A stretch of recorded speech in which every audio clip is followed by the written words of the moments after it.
Greetings and welcome to this brief introduction to Plato's Republic, Book 8. I'm Keith Whitaker. Book 8 claims to do what Socrates was going to do at the end of Book 4 before he was interrupted.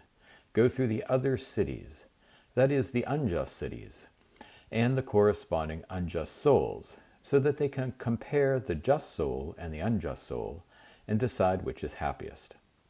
There is only one just regime, aristocracy, and only one just soul. The unjust regimes and unjust souls are many. There is one way to go right, many ways to go wrong.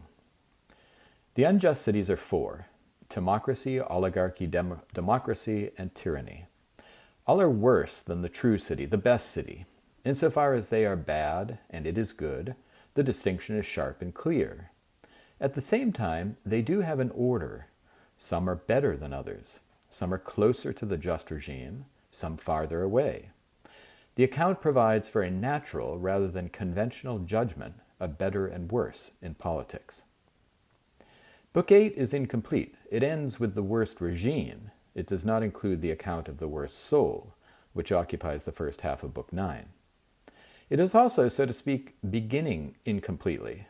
That is, it continues something that came before, the account of the best regime and the best life. For while Books 5 and 6 complete the account of the best regime, Book 7 presents the education of the ruler of the best regime, the philosopher, whose education is, in the truest sense, his life. Thus, Book 7 presents the account of the best life, and that account is completed at the beginning of Book 8. Now, the part of the account of the best regime and of the best life reserved for Book 8 is the account of their decay. Everything made, such as a city, eventually falls apart. But cities don't decay in any which way. They decay naturally. As seen, this natural order provides the basis for an order of judgment, for better and worse, which in turn provides direction towards the better and away from the worse. Looking at life through a political lens is essential to seeing it for what it is. By denying our political nature, for example, by comparing human beings to sub-political animals, we don't see ourselves better, we cease to see ourselves at all.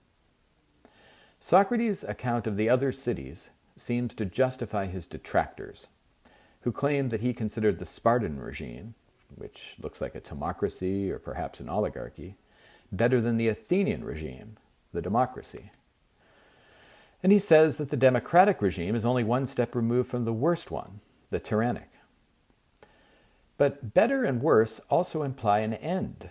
In terms of justice, even oligarchy outdoes democracy. But what about philosophy, the topic of Book 7?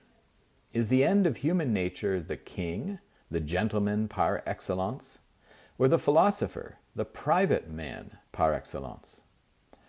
To put the same question another way, for philosophy is the most beautiful city best. It's hard to ignore the fine education, which would raise serious people. But what place truly does philosophy have in it? Philosophers rule, but in doing so they lack time to philosophize. Timocracy looks even worse. A would-be philosopher might not even get out of kindergarten there. Certainly an idler like Socrates would not be tolerated. Oligarchy could make some room for and give support to philosophy. Democracy seems to shine, to be best even, in giving philosophy what it really needs, freedom. And tyranny? Well, it's a dangerous place, but the tyrant is another lover. Could the tyrant and philosopher be friends of a sort? So to recap, for philosophy, the order of regimes looks quite different than for justice. Timocracy looks worst. Philosophy might not even survive there. Callipolis, the best regime, is only one step up from the worst. Philosophy can live there, but not philosophize. It must rule. Oligarchy is in the middle, limited but rich. Tyranny may be better, dangerous but luxurious. Best is democracy. The education is poor, the people unserious, but the philosopher is free, largely left alone to philosophize. So, the order of justice and the order of philosophy are not the same. But man has only one end, not two.